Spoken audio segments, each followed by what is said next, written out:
So hello, everyone. Hello, everyone in the audience, which is a small audience by Bergen Exchange's standard, big one by my COVID experiences, and to everyone following us on the web. Welcome to this afternoon's session on democracy and autocratization by law. For about an hour, we will be discussing autocratization and the possible ways and means that the COVID-19 pandemic has and is affecting processes of autocratization. You know, looking from Brazil, that we will be talking on later, Hungary, Poland, the US, we do see regimes moving towards less democratic forms of rule. One of the things what's really particular about this is that we see that these processes are happening via legal means and often by governments that have gained power through democratic elections. So this sort of incremental, opportunistic, and partial nature of autocratization is what we want to talk about today. It's difficult to grasp, and it's difficult to know how to stop. And it's also very difficult to protest because to take the example that I would be talking about later on, last summer, Polish lawyers were told that they needed to retire 5 years earlier. That's bad. That was bad news for Polish democracy and rule of law, but it's not really an issue that gets people out in the streets. That happened later. But that's the point. It's these piecemeal, small, incremental moves that actually makes this form of autocratization really hard to grapple with and to stop. And then we want to talk about today how these processes, these small, incremental, but very significant processes of autocratization are exacerbated and brought forward by the COVID-19 pandemic. It may be very opportunistic and also very comforting for a regime that is very unpopular, that we can tell people not to protest because of the pandemic. And there are lots of other means of subtly using the pandemic and using law and application of law that has repercussions also for democracy. So these are the issues that we want to be grappling with over the next hour. I have a fantastic panel of three. It's only that you can only see two here. You can see Martha on the screen. And we will start with introducing Martha. So Martha Mikado is a professor of law at Getúlio Vargas Foundation Law School in Sao Paulo, Brazil. And her research really transcends boundaries between political science, legal sociology, and law. And we will be talking about the processes going on just now in Brazil in terms of autocratization, but also the COVID-19 pandemic. To my left, I have my colleague Matthew Gitroy he's a postdoctoral fellow at the Department of Comparative Politics here in Bergen. He is Kenyan, American, got his PhD from Berkeley, and now he's a Bergener. And he is a member of the Breaking Bad Understanding Backlash Against Democracy a research team here in Bergen, but also part of another big research program on gender and political financing. Matthew will be talking about African experience with autocratization and, also linked to the COVID-19 pandemic. This will be my right. Yeah. I have another very distinguished legal scholar, professor of law here at the University of Bergen, Eirik Holmevik. He's also the Norwegian member, or substitute member, as he says, of the European Commission for Democracy Through Law, the Venice Commission. And he will be helping us to understand and reflect on the European experiences. So we'll get Latin America, Africa, and Europe. And then, we'll bring in whatever else experiences you may have. I've used a term autocratization by law a couple of times, but I haven't really explained what I meant. That was deliberate because that is where we are going to start. We are going to start with a legal scholar, Eirik, telling us what does that actually mean? What does autocratization by law actually mean? Well, that's not very clear. We hear this term in many forms. We hear about autocratic legalism, authoritarian legalism, authoritarian lawfare, and also legal autocratization. But what I think it means, if it boils down to the core, is that it's a series of actions or decisions or moves that takes place within a formal democratic and normative framework without explicitly violating or replacing the formal rules, but with the ultimate effect of creating a less democratic regime. So it's basically about using the law and the legal institutions within a democracy and respecting the formal rules of the game to undermine democracy and the rule of law. And this phenomenon is probably very old. You can probably find historical examples going back to the Nazi takeover in Germany in 1933, respecting the formal norms. But this concept has really gained traction in the last decade or so, starting with Hungary in 2011, 2012, a constitutional amendment which politicized the appointment of judges, amending election legislation in favor of the ruling party, controlling the media, and so on. And we've seen the same playbook in Poland, where you have a politicization of the courts, and then we'll most likely see amending electoral rules, controlling of the media, and so on. And this is the formal part, using law and formal amendments of legislation. There is another dimension which is very important, and that is the informal dimension of autocratic legalism. And that is the violation of informal norms and practices and the use of or non-use of discretionary powers by the government that undermines democracy, but without violating the formal legal norms, for example, the constitution or the laws. So we may speak about of an excessive formalism that lays bare these informal practices that are very important to maintain a healthy democracy. One example from Poland, which is quite famous, is the Polish president's refusal in 2016 to publish the rulings of the Constitutional Tribunal. Now, this was just a formality, but he made an abrupt change of practice and refused to publish rulings from the Constitutional Tribunal that said that the reform of the Constitutional Tribunal was unconstitutional. So the president says, I won't publish them, and therefore they don't exist. And that is violating the informal rules of the game. Another example that is very recent, on 4th of August of this year, the European Court of Human Rights pronounced a decision on Moldova, and they have an electoral law. They have rules for cancelling registration of political parties. They have rules of complaints in electoral matters and so on. What happened in this case was that the Central Election Commission in Moldova, just 3 days before the election, cancelled the registration of one of the opposition parties. And of course, that was a violation of the norms because that was just discretion. It was based on allegations of violations of the rules on financing of political parties. Now, these were allegations that had no basis in evidence, and based on this, they cancelled the registration. The political party affected was summoned to the hearing 15 minutes before it started, so they had basically no access to contradict the evidence. And when this ended up in the courts didn't even evaluate the evidence. So they had all the formal structure in place, but the rules and the guarantees against electoral fraud were not applied. And that is one of the many, these informal norms and practices that are so important for a healthy democracy. So we shouldn't just look at the formal amendments, but also these informal practices.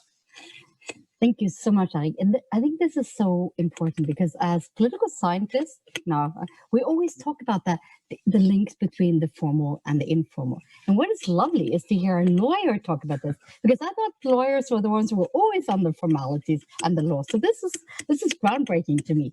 And so, thank you for this great introduction. And Martha, I'm going to now turn to you, because I think you are now sitting in Sao Paulo, in Brazil, in one of the, and I think where formality and informality really sort of comes together. So please tell us about what is the situation in Brazil with democracy, starting up with a very formally lovely constitution, then an election of Bolsonaro, which has really turned a corner. And I really want you to tell us a little bit about the broad strokes of the autocratization in Brazil, and also move toward how the COVID situation has affected this regime. So, Martha, floor is yours. Thank you, Liz. It's a pleasure to be here together with Eric and Matthew, and it's a pity I'm not there in person. It's 1 year that I remember we were at the same room. It was the beginning of Bolsonaro's term, and the Amazon forest was burning for days. Since then, I'm sure you have heard about Bolsonaro's right-wing agenda, the dismantling of rights and public policies, budgetary cuts in education, pro-guns measures, aggressive rhetoric about minorities. His authoritarian tendencies are also not a novelty. In many areas, he's just following the playbook of autocrats, aiming at grabbing more power and neutralizing checks. But I want to talk here about how COVID sheds light to another type of dynamic of his government. Posen and Chappell, in a working paper that was just published this year, it's a working paper, they identify Brazil as a case, as well as the US, as a case of administrative underreach. This idea opposes administrative overreach, which is most expected in autocracies, where we see the executive advancing its power and reaching to different fields, including citizens' privacy and other branches. On the other direction, but many times combining with each other, executive underreach is defined by them as a national executive branch's willful failure to address a significant public problem that the executive is legally and functionally equipped to address. So in the COVID crisis, while Orbán in Hungary used the pandemic to expand power, Brazil and US were pointed as examples of administrative underreach. So Bolsonaro's complete failure to address COVID is blatant. Since the beginning, he minimized the seriousness of the pandemic. He said it's just a little flu, minimized his responsibility. When confronted to the number of deaths, he answered, "So what? What should I do?" He spoke in contrary to his own Minister of Health, criticized state governors for being too restrictive and blamed them for the economic crisis, violated social distance measures, postponed and omitted the publication of data, and failed to articulate a national plan to face the pandemic. The result is Brazil in this rising curve that doesn't descend. As no Ministry of Health agreed with his conduction, 2 ministers resigned in a row, and we are now in the middle of such a crisis for 3 months with an interim Ministry of Health, a military with absolutely no skills or experience in health issues. In Posen and Chappell's word, like Trump, Bolsonaro denies responsibility and cultivates chaos. So I would like to put light and unfold this idea of cultivating chaos. It seems particularly interesting to capture an important feature of Bolsonaro's modus operandi. In many areas of his government, inefficiency and inertia, his administrative underreach, so to say, is combined with a parallel message stimulating people and groups to act against the law. And I'll call this incitement overreach. It's maybe a third way to go. Since it's neither direct abuse or sole omission, it's abuse through incitement of private actors and sometimes of low-ranking public officials. A strategy that combines lack of enforcement, breach of the state's monopoly of violence, and incitement. This tendency is very visible in his handling of the pandemic. As I mentioned, he not only downplayed the virus and failed to address the crisis, but he encouraged the population to disregard social distancing and sanitary guidelines, encouraged anti-lockdown protests, and propagated fake news about a miraculous cure. This is him in a public gathering in the middle of the pandemic, touching people and not using masks. This is him showing chloroquine as a cure and a prevention from the disease. In sum, he created a great deal of uncertainty, influenced people's behavior, and boycotted state governors' plan to contain the spread of the disease. This is the first day of opening of bars in Rio de Janeiro. Brazilians are totally disregarding social distancing protocols. I see here a two-pronged path. State omission combined with state action leveraging the creation of a parallel order. And I call this a militia state. In fact, if we look better, there are many other examples of this strategy of acting through incitement overreach. So this is his strategy against gender ideology. In his first discourse as president, as a measure to combat communism and gender ideology at schools, he asked students to record their professors and teachers and send the tapes direct to him. While his government is formally advancing measures aiming at dismantling public universities and research funds, individual harassment against professors, intellectuals, and activists has been conducted by a loyal digital militia that distributes death traps. Bolsonaro has been defending executions and inciting police officers to execute criminals. Result, homicide committed by police officers has increased 20% in the last year, and his administration excluded this number from the official report of human rights violation. Indigenous lands.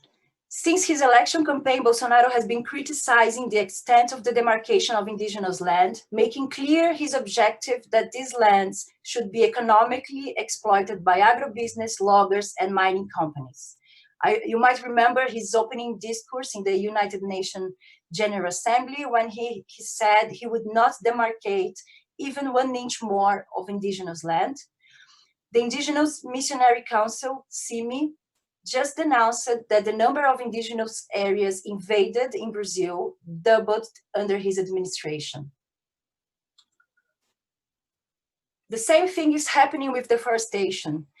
Bolsonaro has directly pressed for the exoneration of directors and inspector of the environmental agency, IBAMA, because they conducted operations against illegal mining. In fact, 12 federal public prosecutors filed a class action asking the removal of the Ministry of the Environment from office, accusing him of, I quote, willful disruption of the structures for protection of the environment. In the lawsuit, the prosecutors claim that the minister has intentionally disrupted several public policies related to different areas of the ministry, such as normative, budgetary, inspection, and transparency actions. We can say that he's combining lack of enforcement and dismantling of environmental protection agencies with incentives to legal actors to move forward with deforestation. Meanwhile, as he did in the COVID crisis and in the rise of police violence, government acts to obscure and omit data. Middle-range officials from the National Institute for Space Research, INPE, the institute responsible for monitoring deforestation, released a public letter denouncing that the institute is under strong intervention and that, I quote, a parallel structure is being created which operates, governs, and decides on the institute but does not exist in the administrative regulation. This happened after Bolsonaro fired the director of the institute because he released the data on deforestation without asking him permission. Since Bolsonaro is in charge, deforestation rates increased 30% after a long period of a downward tendency. Under his term, deforestation reached the highest growth rate in the last 10 years. Now we turn to the role of program measures. As you know, Bolsonaro has been consistently advancing guns liberalization measures, mostly through administrative decrees. We have registered an increase of 42% of purchase of new guns by private agents. Parallel to it, he has been inciting people to arm themselves to resist to what would be abusive orders from state governors and other branches.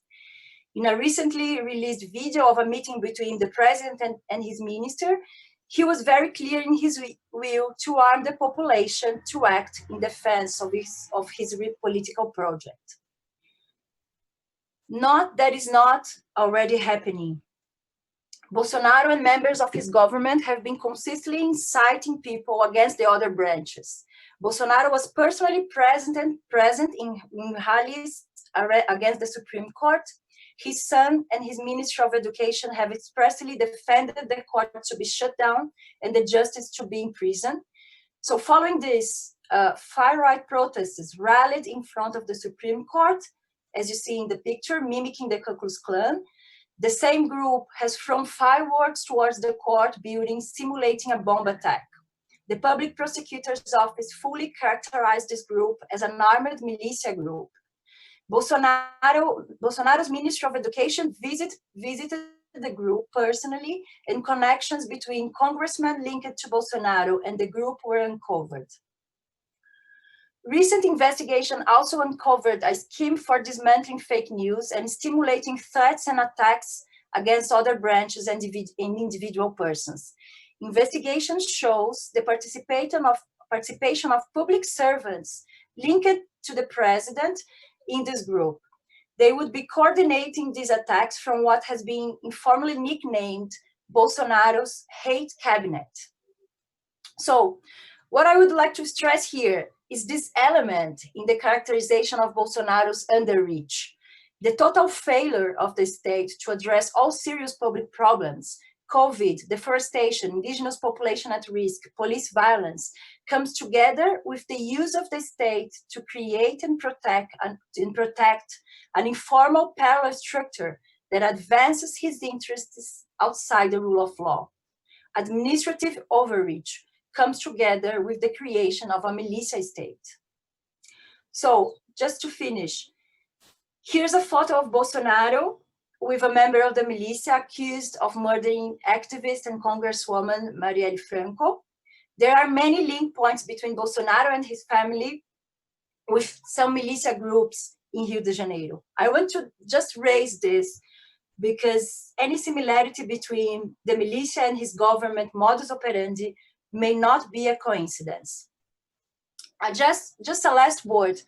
Following Poses and Chappelle insight that underreach and overreach are intertwined in autocratization strategies, I want to mention that the Supreme Court has advanced measures to investigate the hate crime, the paramilitary groups, the spread of fake news, and the confrontation between the Supreme Court and the government escalate to a point that a military intervention to pacify inter-branch conflict has been put on the table by the army and by the president himself, and is permanently surrounding us.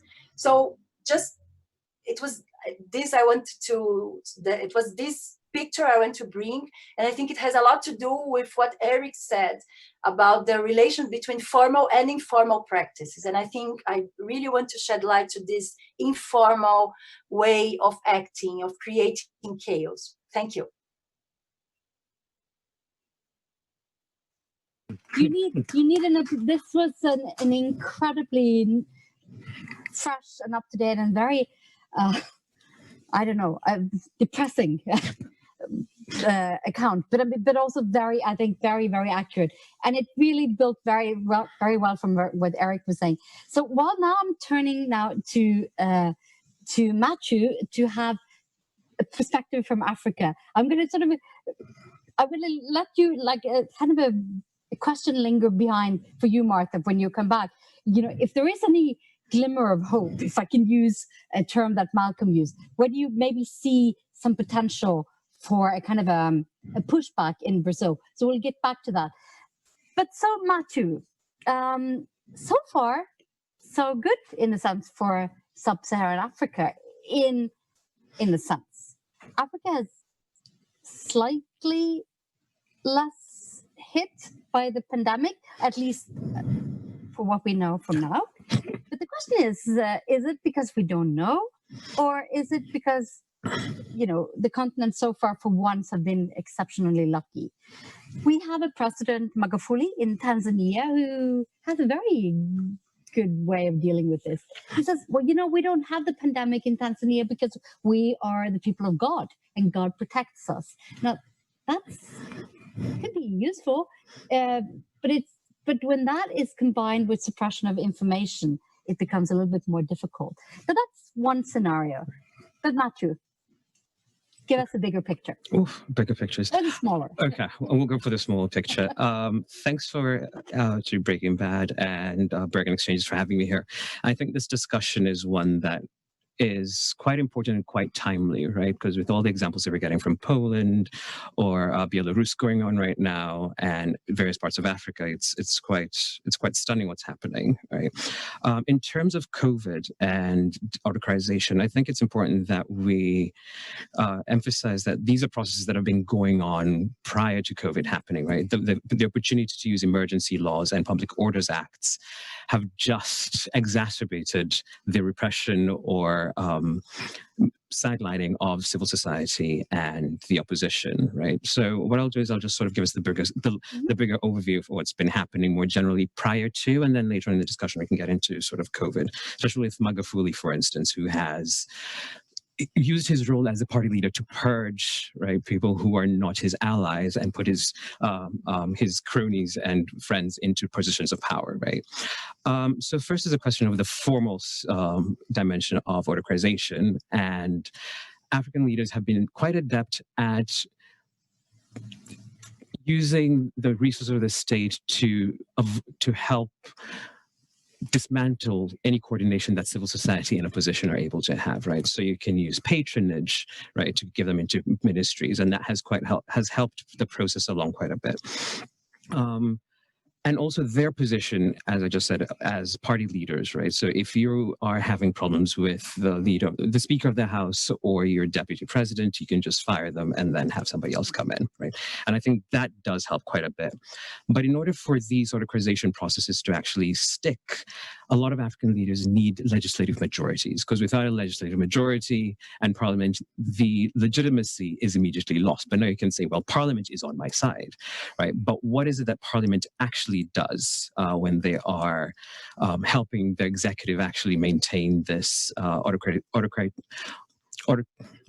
process, sorry. So the first is they signal their commitment to horizontal accountability, right? Anti-corruption commissions, post-electoral violence commissions, right? With institutions like this that actually are held, people sit, their commissions are often quite lengthy, there's public participation, but in the end, nothing happens, right? So you signal, yes, we want to do this, but actually nothing happens. And I think that's quite an important way that they do this, right? They also insulate themselves from any scrutiny, right? So they make it difficult for NGOs to actually function or register. They have the laws that prevent anyone from taking them to court for laws or actions taken in the course of their parliamentary work, right? So in Tanzania, they passed a law that makes it incredibly difficult for human rights organizations to file anti-human rights lawsuits against the government, right? So they wanted to make it that you have to have personally been affected by the law. So civil rights organizations cannot file on behalf of individuals, right? So in that way, it makes it very much difficult to actually have accountability. The legislators and the legislature makes it difficult for the courts to act by just ignoring court orders, right? So in the Kenyan case, for example, the gender rule, which says that no body of government can have more than 2/3 of the same sex in power, the Supreme Court has said this has to be instituted. But each time Parliament has the opportunity to legislate and implement the law, it denies a quorum, right? So parliamentarians all of a sudden are quite busy that day and do not show up, right? So that makes it difficult to actually have laws implemented, right? But also in terms of the courts, with the executive having control over the budgets and appointments, right? So the Constitution can have very clear guidelines for how judges should be appointed, but all of a sudden the legislator can say, well, we have to approve all the court appointments, or we can say we're going to cut your budget because it's very difficult. The Kenyan case, again, post 2017, when they nullified the first election, they saw their budget halved the following year, right? And that makes it very difficult to actually have justice executed. In Tanzania, they also had the court process is basically stopped under COVID, so that we can discuss that later, right? So if there are no court cases being heard, right, who is being affected, right? But there's also the issue of the police, right? So the police as an arm of the state, and they're able to carry out extrajudicial killings, disrupt any protests that are going on. Political parties that are trying to have meetings, police show up and say, you're not allowed to have this, or throwing tear gas into crowds, right? So the police are also being used to help this autocratization process. But all those factors are very domestic, right? But there's also this international dimension that we need to think about, right? What is the linkage with the international community, and what leverage do they have over domestic and governments to actually help them maintain democracy, or if they have alternatives, China in this case, do those linkages actually help them maintain or advance the autocratic processes? So yeah, that's what there's quite a lot that goes on. Excellent. So what we now heard is basically 3 accounts of how, you can use law, or you can be democratically elected. You can have kind of, support, and then you can either circumvent the law, ignore the law, as Matthew is just talking about, just by saying, well, okay, this is the law, but we are just not going to be in Parliament that day. Or, you're a lawyer, you court people are, telling us the elections were not good. Well, actually, we're going to cut back at you and cut your budget. And this is we've heard the account from Brazil, and this is also what we've seen and what Eirik has been showing us, and your work in not least in Poland and Hungary. And I think one of the things that also links is that this frustration with how international bodies and international sanctions and international court rules doesn't really help. And for instance, in the case of EU, we have very strong norms of rule of law and democracy, and it still doesn't seem. I mean, still Poland is a member, and they clearly do not fit the Copenhagen accounts. So this is all these are all examples of autocratization by law, and by the use of law and the application of law. And now because Martha touched on this in the case of Brazil, so I'm going to give the word to Eirik and then to Matthew, and just kind of press you a little bit before I open for the audience. Has COVID exacerbated this in any way? Do we have any examples of how the COVID pandemic has really sort of forced this process forward? Do we have any examples in the European cases? Well, I'm going to just, Anya, you look super worried. Is it okay? I was wondering if you can hear me. Fine, perfect. Well, I think for Europe, I think it's a bit early to tell. I mean, the worrisome fact is that we are still in the early stages of the pandemic, and it will remain with us for several years. I know that the Norwegian government is planning for the 2021 election in September to be held under sanitary measures, restrictions, and so on. In Norway, that will be perfectly fine because we have advanced voting. We could vote over a period of 2 months. In other countries, it's not that easy. Changing voting, the day of the vote or the election day, voting procedures and so on is exceptionally complicated. And also, according to the Council of Europe's guidelines that are all followed by most states, you can't change fundamental elements of the electoral law within 1 year of the election. So this is, and this is one of the dimensions that I feel is very important in terms of COVID, is the disruption of elections. In Moldova now, they just adopted or are about to adopt a new amendments to the election law, allowing the government, without any clear criteria, completely discretionary, to extend the election.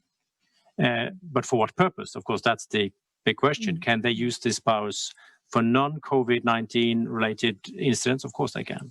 Of course they will. In the US, we hear about a systematic dismantling of the postal service, because now the presidential election in November will be held by postal vote. What then if the postal service cannot guarantee that the votes will be counted because of delays due to this dismantling of the postal service? Well, that's bad for the Democrats, because most of them will vote by mail, while the Republicans are more prone to vote in person. So it's systematic. In Europe, I'm less worried about permanent institutional changes, and we don't know that. We may see elements of that in Hungary, where you have emergency laws that are in principle indefinite. But in other European countries, we don't see this yet. But what we see, and what may worry us most, is that COVID-19 measures may disrupt these informal norms or practices that are vital for a healthy democracy. For example, what we see now is a lot of rushed legislation all over Europe. Emergency measures, of course, some within a formal emergency law framework, or in Norway, ad hoc. Laws are rushed through parliament. Laws are adopted by decrees by governments with delegated powers from parliament. These take place without hearings. These take place without inclusive processes and so on. Now, from my point of view, in the Venice Commission, this is a problem in normal times. We see, and in our reports, we quote again and again and again the same phrases. This law was adopted without any inclusive and meaningful deliberative process. It's just rushed through parliament. For example, in Ukraine last year, the newly elected president, proposed more than 100 laws to parliament in one day. One of them, hidden in this huge pile of laws, meant the firing of half of the Supreme Court judges in one stroke. Now, that's quite serious. And how can Parliament deal with that when you have another 100 laws to deal with within a short time? In Romania in 2018, the government, by emergency decrees, changed the complete criminal code and criminal procedure code to basically allow impunity for the abuse of political office, corruption, and so on for politicians, without involving Parliament whatsoever. So, and now with COVID-19, this is the normal. And this is not only sanitary measures. This is also, in Norway, for example, we have a lot of legislation concerning labor law, which is a highly contested political issue, now being rushed through by decree. So this is quite a development we have to keep a close eye on. We also may accept a greater, or we get used to greater discretion for the executive, that I already mentioned, that we now transfer discretionary powers to the executive with the aim of solving this specific crisis. But what if these discretions stick in the legislative framework? And the third thing is, of course, that we're now getting used to more and more infringements of our basic rights due to the emergency. But what if this acceptance stick that will lower the standard for what is acceptable, legally speaking, not only mentally, but also legally in this crisis. So I think these are three dimensions that we have to keep an eye on in the years to come, unfortunately. I think this is something we should all sort of take with us, because I think a lot of us, we are, first of all, we talked about that in Malcolm's lecture, how we become more sort of, we become very short-sighted and we become very kind of national in our outlook, and we tend to maybe lose the bigger picture. And I think that's just a really, really important warning to all of us. But I also, maybe just to get to the COVID responses and autocratization in Africa, and what you just said, what are the real warning signals is the conduct of elections. And, to what extent could elections be postponed or, just sort of just pushed under the carpet? We mentioned already Magufuli in Tanzania. There's an election coming up next year. There are quite a few elections coming up. So what are the signals here? Could we see elections cancelled because of COVID and autocratic leaders entrenching their powers? Sorry, I had to get my voice back on.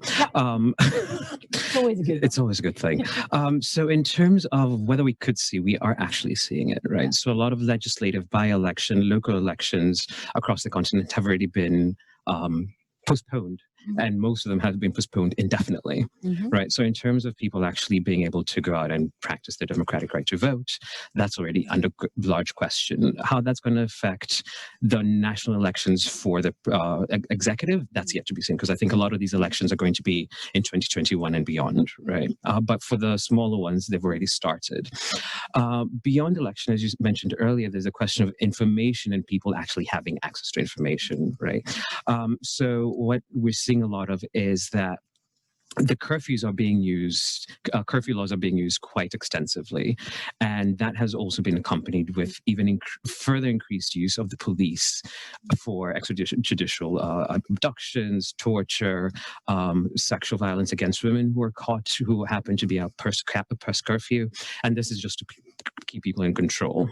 Food security is becoming an issue, right? As people are less likely to be traveling around countries, across their countries, access to food is a problem, and some countries are actually burning food because the police are saying people should just be staying where you're supposed to be, you're allocated. So access to food is becoming a large issue in a lot of places. There is, in Zambia, a television station lost its license to practice, right, because it was critical of the government, and it did not want to actually play puppet to the numbers that it was being given. Right, so this is becoming a particularly very serious issue in Zambia, and we can see all these things they're happening, and they're happening all at once, and it's all under the guise of we're in emergency. There are curfews. We need to keep people safe. Social distancing rules being used to dismantle political meetings of opposition parties. Right, so they say you are not supposed to be meeting. None of you are keeping your social distance from each other. So then you're disbanded. Opposition leaders end up in jail or whatever it is. Yeah. So basically, what you're saying is this is it's more of a health risk COVID-wise if the opposition meets than if a government or the government party has a rally, right? Exactly. So that's an interesting interpretation of a sort of health risk. So what a commonality in our conversation so far, then I think of the war that you've all pointed to, is the sort of executive overreach, or you said sort of administrative underreach, but still this overreach of the powers of the executive office or presidential office, sort of pushed through by the pandemic. So we need we need action now. We need this to happen now. We need these laws passing through now, and everything is now. And I think that's sort of, this executive overreach is something that's been sort of plaguing Africa, more or less since colonialism, and where you have sort of extreme powers in the executive office, and that seems also to be the case in the Brazilian case. But I before I turn to kind of questions from you in the audience, and I just wanted to ask you one question, Martha, because it seems to me that your president has done exceptionally poorly in terms of this pandemic. To what extent do we see any kind of organized protest, or like kind of a opposition parties coming together, organized protests in the street? To what do you actually? Is there kind of a opposition movement building because of the COVID? The example will be in the States, obviously, where I think the Democratic Party and Joe Biden has been, at least so far, kind of helped by the tremendously poor addressing of the COVID pandemic. I wonder if you see something similar in Brazil. Well, I have a good news and a bad news. The good news is that what we see is that institutions and checks are working. So the Supreme Court turned from a position that it was more passive to a position that was clearly confronting Bolsonaro and confronting his power. For example, in the beginning of the pandemic, they decided that who would have priority in the side guidelines and social and isolation measures would be governors and not the president. So the good news is that institutions are being pushed to the limit, but are working to control him. But the other puzzling bad news is that he's not really paying the cost of his failure. A recent public opinion inquest was released, and 40% of the population thinks that he's not to blame of what happened. So it's I don't know, it's puzzling.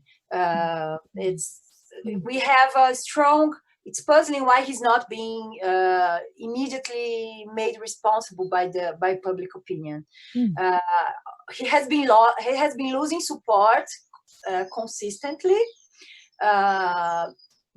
but it still is not a. It's not a. People are not revolted against him. That's puzzling. But I think he's and he's also using the pandemic in another way, which is like using the pandemic as a smoke screen to other things. For example, a smoke screen for the corruption scandal involving his family. So I think there's also this other use that he's doing about the pandemic. We just saw in this meeting I mentioned between ministries, his Ministry of Environment was saying he was expressly saying we should use this moment when everybody's just paying attention at the pandemic to advance the laws that we want to tackle down environmental protection. So it's a different use of the pandemic, and I think there is a puzzling. It's a puzzle for Brazilians to understand why he's not seen as the big responsible for the pandemic. Very, very. Thank you so much. I am going to now, we have 10 minutes left, so I'll open to questions from the audience, and I see a hand, and that is from our great leader, Siri Gloppen. the leader, since we're now into executive control.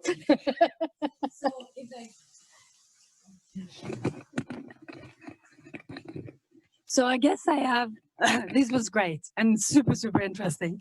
But I have a comment and a question, or maybe two comments. So one is Martha, what we've been seeing, I wasn't aware actually until a couple of days ago, but one of the things that Brazil has done is to give massive handouts to people for the sort of basic income, more or less, during the pandemic, that there are a lot of people who are getting sort of subsidies, which is probably one of the reasons why Bolsonaro is quite popular, because that's happening much more efficiently than in most other countries. So that's something that we haven't been seeing, but that's another way of handling, which seems that although the pandemic has been poorly handled, maybe there is actually a decrease in inequality, not in inequality, but in radical poverty due to that, which is interesting, at least from what I was reading. So that's one thing that is interesting, that it's very multi-layered. The other one was from Africa and elections, because one of the things that I found interesting was from Malawi. Malawi had elections 17th of May last year, 2019, and then the courts, it was contested in the courts, and the courts said that the election had to be rerun. And this happened in the middle of the pandemic. So not the first time, that was before the pandemic, but then the Supreme Court upheld the High Court's decision.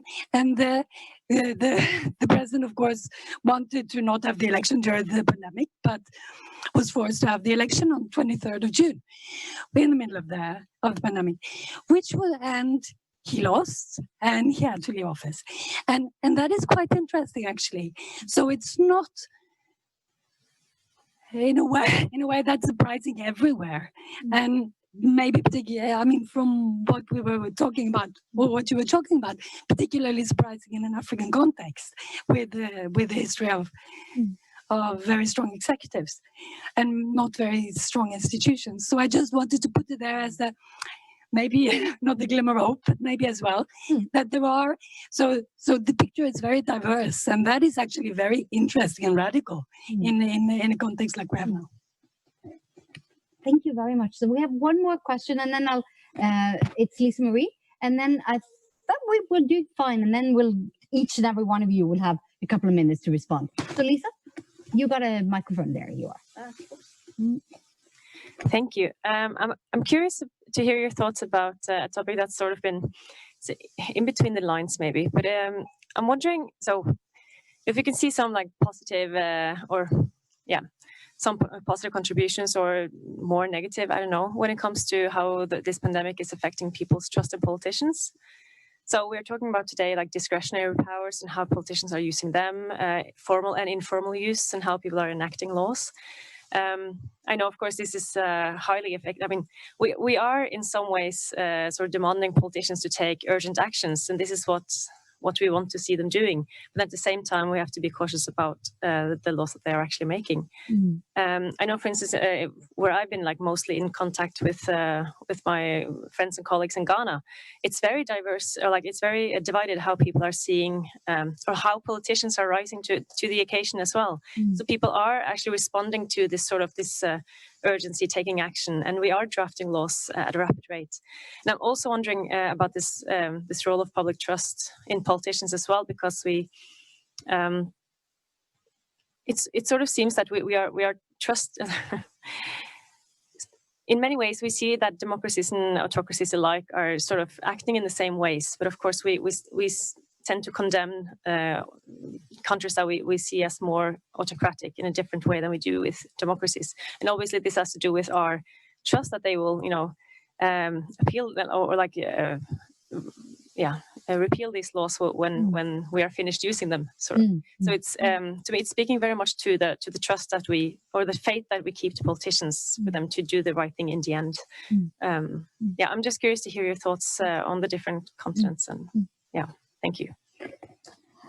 Thank you very much. Two great questions. There is some. Okay, one more. Yes, come on. Do we have anyone on the internet that we need to pay attention to? No. Then okay. Oh my gosh, it's working. There are no questions, right? No, good. So then you get the last question, and then you each get 1 minute. Yay! Okay. Thank you. I just want to share a reality in Ethiopia that really fits what has been described. We have had an election that was supposed to take place in a month. It was cancelled through a constitutional interpretation by the parliament, which was occupied 100% by the incumbent.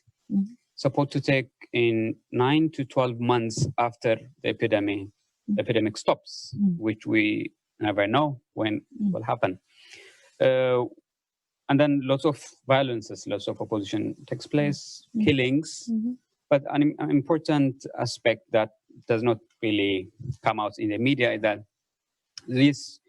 you don't find this news of killings in the media, pretty much because the reformer government, who has won, the prime minister who has won the Nobel Peace Prize in 2019, is considered very positively by the international community, and therefore, whatever happens in the country does never get, the coverage it deserves. Really, I thought like it really exemplifies how this COVID thing is covering difficulties in Ethiopian circumstances.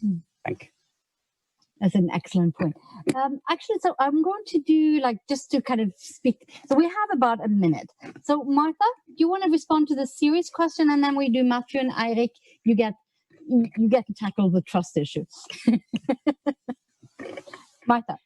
Yeah, thank you, Siri, for bringing this up. I think it's a very important point, and because it explains a little bit Bolsonaro's support, because he lost support from his original supporters due to the way he handled the pandemic, but his support in the poor population raised exactly because of the income, the basic income program, which was not his idea. In fact, he was pushing for a much lower amount of money, and the Congress did it, but of course he's capitalizing and saying that it was his project. So yes, this explains, and it's interesting to see how the idea of basic income is strong, but it's a question mark for his government, because he had a strong support from the financial market and the austerity and all the austerity measures he was advancing. And then now, to keep his support, he's trying to continue with the basic income program. So he will get to a point that the two things will be irreconcilable. So we wonder what's going to happen if you lose important support of his campaign, which is the financial market, or if he will and try to get more popular support. But I think that's a very important issue, and I think we are not. I think it's crazy that of course all the vulnerable population and inequalities are stressed in the COVID, but also from this strange and from populistic reasons, we also are not so bad because of this program. So I agree with you. Thank you for raising this. It's very complex. Thank you, Martha. Thank you so much. And I have to say personally, gosh, I miss you. Anyway, so Matthew, and then we'll end with Eric. Okay. So I will tackle Siri's point, actually, regarding the elections being held. I think what's really spectacular, and we probably shouldn't make a bigger deal about this, is how the judiciary is the site for the opposition and civil society in a lot of these African countries, where they go and actually get a lot of movement. In the Malawian case, even after the first election, the protests that took place to push for the court case and for everything to be considered annulled, and it just shows that there's still a lot of space where actors can have a pushback towards legislative and executive overreach, right? And in terms of public trust, right? So that it seems that it's still too early to tell in a lot of places, right? So in the Kenyan media, for now, at least now, there's a lot of discussion of tenderpreneurs who have taken advantage of the COVID pandemic to actually get huge contracts and not be able to deliver on protective gear, for instance, right? And so they're wondering, how are we going to get the money back with all this money that's been invested? So there's a lot of, and it's across the political divide, both opposition and incumbent party members who are implicated in this sort of scandal, right? And the question of polarization, even though those scandals come out, do people's previous notions and allegiances to a particular party affect how they interpret that information later on, right? So further down the line, we'll find out these more accurate answers to this question. But I think right now we're still very much in the middle of it. Thank you so much. I think you get to have the last word.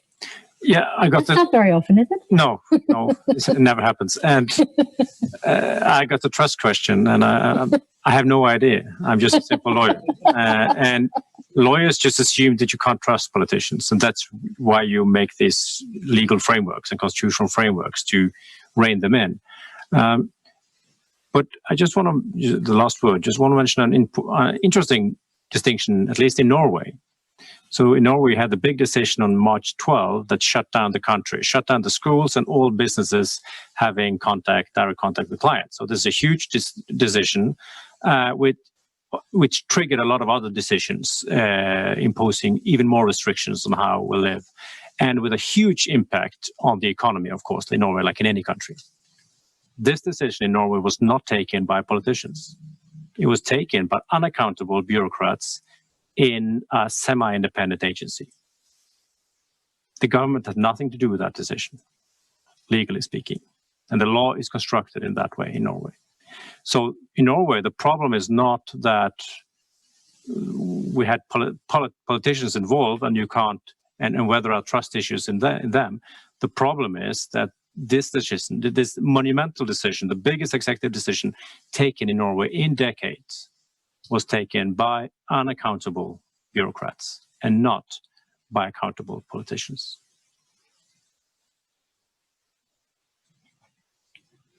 That is a great place to end, because that really puts this into perspective, where we are in terms of executive overreach or bureaucratic overreach, and what does actually COVID do with our normal procedures and thoughts about law and democracy.